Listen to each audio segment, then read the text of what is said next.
I am Bhavesh Sharma. I go with the stage name BQ, and I am a beatboxer. Thank you very much.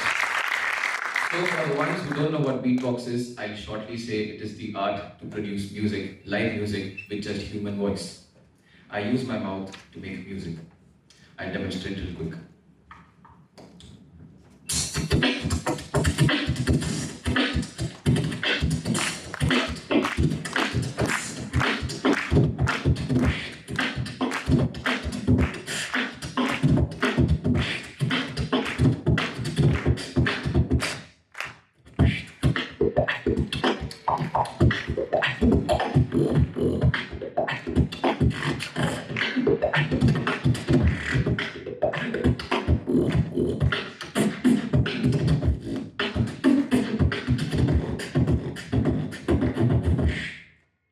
All right.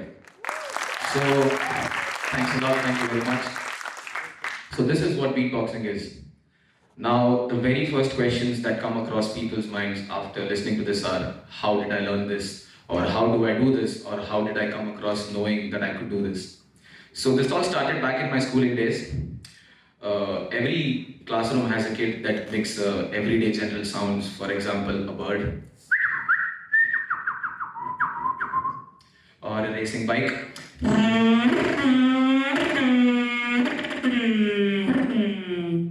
or a dog. So I was one of those kids. I was always noisy. The reason why I used to do this was I used to love the amazed looks on my friends' faces every time I made a sound. They used to come to me and ask me to make some or the other sound just for the fun of it. I really used to enjoy it. I used to love the attention I got that time. So when I was in standard 8, I came across a video of this guy named Joseph Pulpo. This was 11 to 12 years back. He was beatboxing. He was doing Billie Jean by Michael Jackson. You all might be familiar with this song. It sounds like this.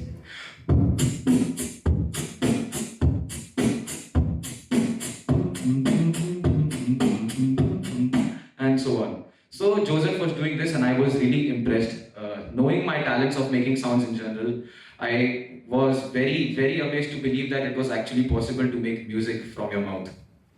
So being able to make so many sounds in general, I could understand what Joseph was doing with his mouth to make it sound like a drum kit. Eventually I tried it and I was able to do it. That time my only focus was to make it sound like Joseph exactly and to make it sound like a drum kit exactly. And within a couple of months, I was actually able to do it. And that's how I started beatboxing. All right. Back then, I grew up in a joint family with very strict disciplines. I was not allowed to step out of the path decided for me despite of my talents being completely different.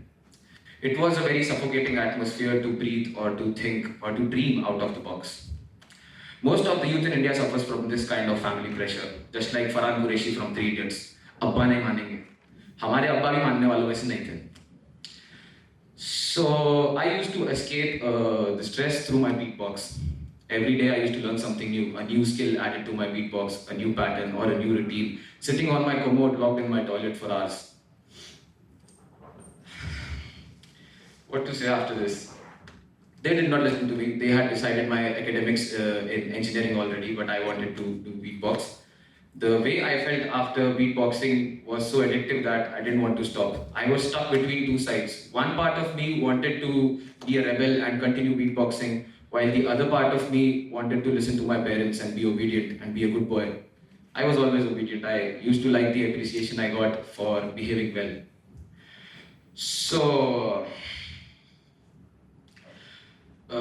this was the toughest part in my life where I had to make a choice between following my dreams, following my path, or listening to them and continuing what they tell me to do.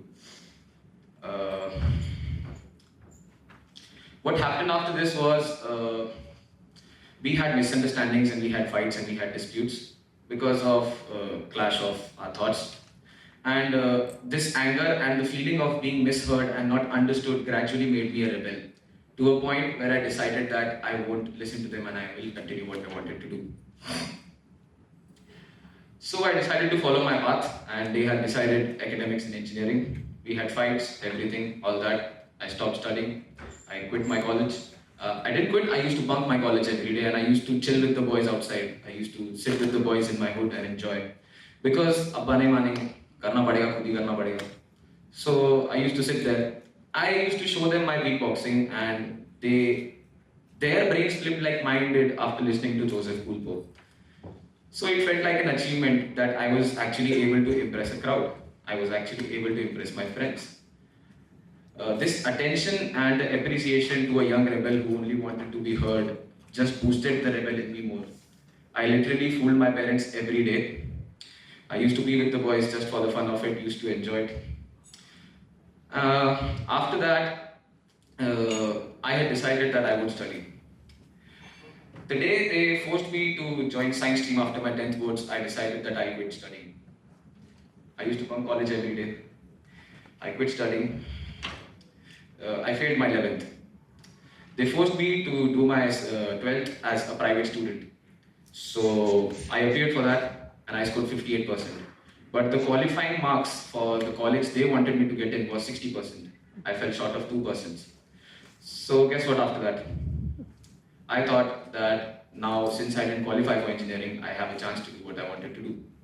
But my dad forced me to appear for my 12th again.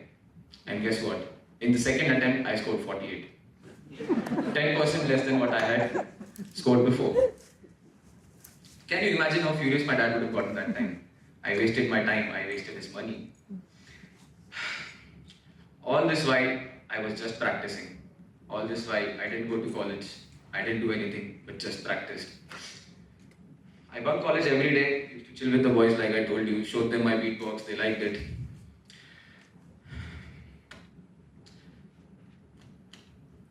Now, all this time, since I was wasting my college, I had realized growing up that I've been wasting my college and I will be of no good with the grades I'm getting. Also, the point that beatbox was not very famous that time. There were not many opportunities and I was uncertain about making a career out of it. My only goal that time was to be the best beatboxer in the country. And I always believed in persistence, my practice, and believing in the skills that I have been mastering over the years. In 2016, I finally got the opportunity of my life, the Indian Beatbox Championship. It had happened in Nagaland in the Hornbill Festival.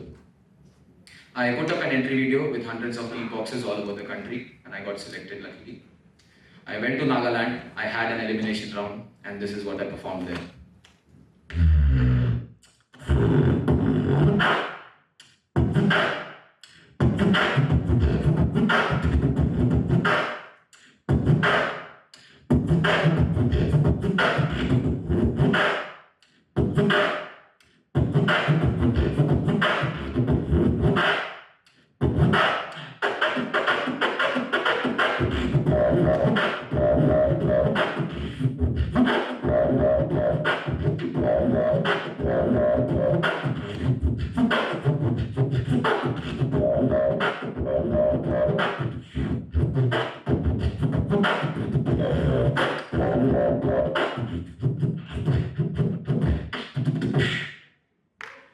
Thank you so much. After this, I got to the final rounds after a couple of rounds and won the championship eventually. Became the best beatboxer of my country and finally achieved my goal. That day, I believed in hard work, persistence, and self-belief, the art of survival that helped me fight my battles and achieve my goals. After that, in 2017, I got a chance to represent India in the Asian Championships, but unfortunately, I couldn't qualify after the elimination round. This is what I performed there. When I close my eyes, I see you.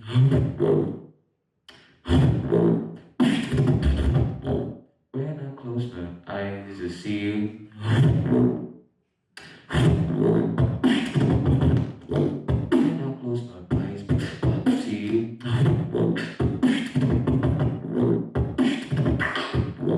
When I close my eyes, I see you. And now.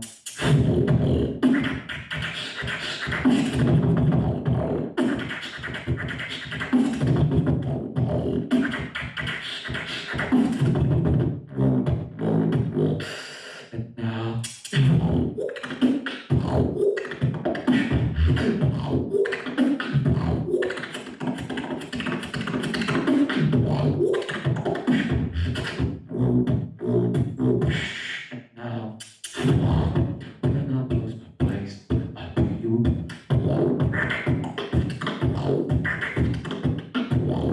When I close my eyes, I tell you. And now.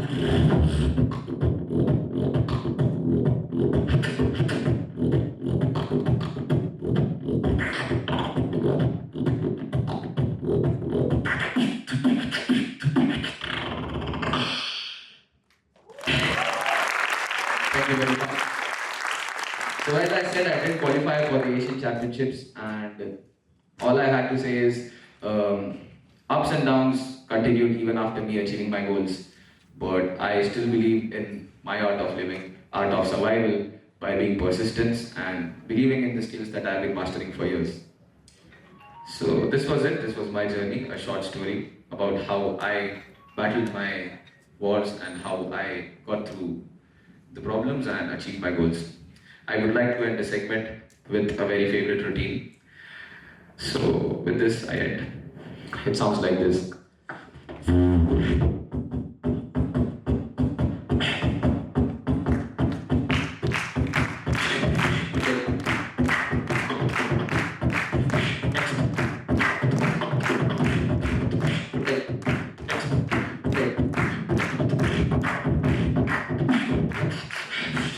Get up.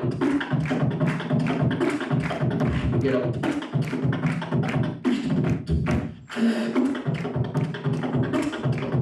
Get up. Get up. Get up. Get up. Get up.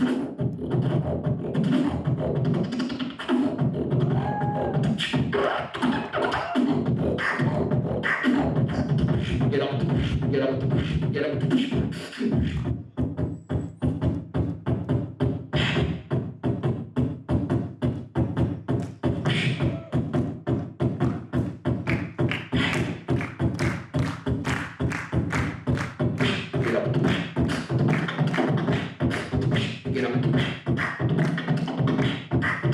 Get up. Get up. Get up. Get up. Listen. Get up.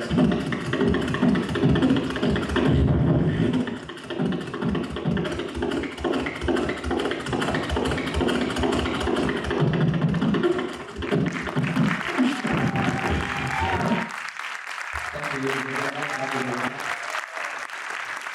Lastly, I would like to thank you all for having me here and TEDx Rambagh for giving a beatboxer this opportunity. Signing off, this is BQ. Thank you, ladies and gentlemen. Have a nice day.